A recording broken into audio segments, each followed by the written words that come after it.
वाल्मिक कराडच्या माणसांनी गोळ्या झाडल्या आणि म्हणाले की आता अण्णांनी दिलेलं काम झालंय, आता इथून चला. तर हे कोण म्हणलंय आणि कुणाला म्हटलंय आणि याच्याबद्दलची नेमकी माहिती काय आहे हेच तुम्हाला मी आजच्या या व्हिडिओमध्ये थोडक्यात सांगण्याचा प्रयत्न करणार आहे. तर नमस्कार, मी रणजित. मित्रांनो, चॅनलवर जर नवीन असाल तर चॅनलला सबस्क्राईब करून घ्या, कारण आपल्या चॅनलवर असेच वेगवेगळे विविध माहितीपूर्ण व्हिडिओज येत राहत असतात.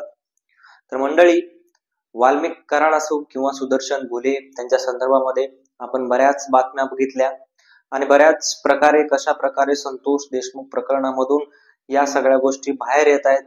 या सगळ्या गोष्टी ज्या घडलेल्या होत्या, परंतु आजपर्यंत देखील कोणालाही याबद्दलची माहिती नव्हती, म्हणण्यापेक्षा कोणीही या गोष्टीबाबत परिचित नव्हतं. परंतु मित्रांनो, ज्या वेळेस पासून सरपंच संतोष देशमुख यांच्या हत्येचा उलगडा झाला आणि त्याच वेळेपासून मात्र वाल्मिक कराड असो किंवा बीड मध्ये ज्या ज्या घटना घडतात त्या घटनेचा खुलासा या घटनेच्या पाठीमागे आपल्याला पाहायला मिळाला. आणि आता अशाच प्रकारची एक माहिती येत आहे. मीरा गित्ते म्हणजे महादेव गित्ते, ज्या महादेव गित्तेला जेलमध्ये वाल्मिक कराड याच्याकडून मारहाण झाली अशा प्रकारचा दावा मीरा गित्ते म्हणजेच महादेव गित्तेच्या पत्नीने केलेला आहे. वाल्मिक कराडच्या सांगण्यावरूनच माझ्या पतीला महादेव गित्तेला मारण्यात आलं अशा प्रकारचा दावा मीरा गित्ते यांनी केला होता.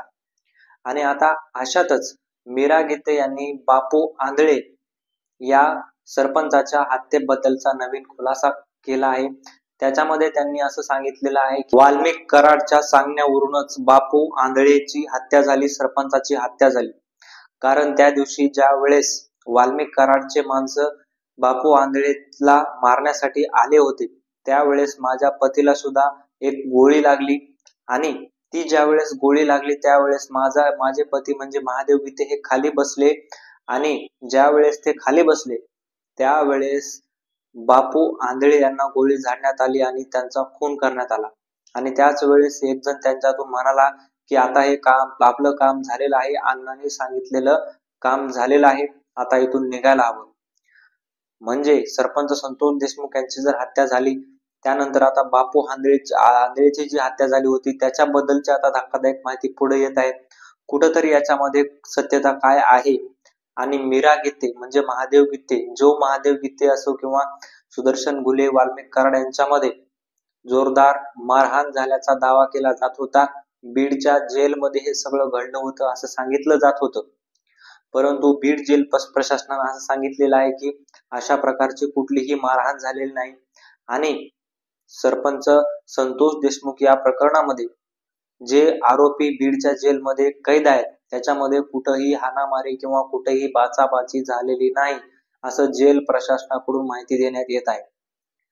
परंतु आता जर असं काही झालेलंच नसेल तर महादेव गित्ते या माणसाला किंवा या आरोपीला बाहेरच्या जेलमध्ये का पाठवण्यात आलं असा सुद्धा प्रश्न आता निर्माण होत आहे. आणि ज्या मीरा गित्ते यांनी तिथल्या सीसीटीव्हीची मागणी केलेली आहे, बीडच्या जेलमध्ये जे काय झालं तिथले सीसीटीव्ही आमच्याकडे द्या, आम्हाला त्या दिवशीचा सीसीटीव्ही हवा आहे, अशा प्रकारची माहिती किंवा अशा प्रकारचा एक मागणी मीरा गित्ते यांच्याकडून करण्यात आलेली आहे.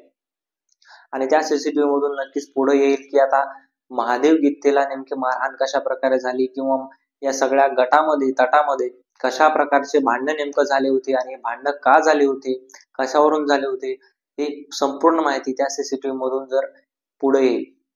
मित्रांनो, आता सरपंच संतोष देशमुख यांची ज्यावेळेस पासून हत्या झाली त्यावेळेस पासून बरेचसे प्रकरण हे पुढे आले गेलेले आहेत आणि बीडच्या प्रकरणाला खऱ्या अर्थानं जी वाटचाल पुढे लागलेली आहे ती म्हणजे सरपंच संतोष देशमुख यांच्या हत्ये पाठीमागूनच हे सगळं उलगडलं गेलं आहे.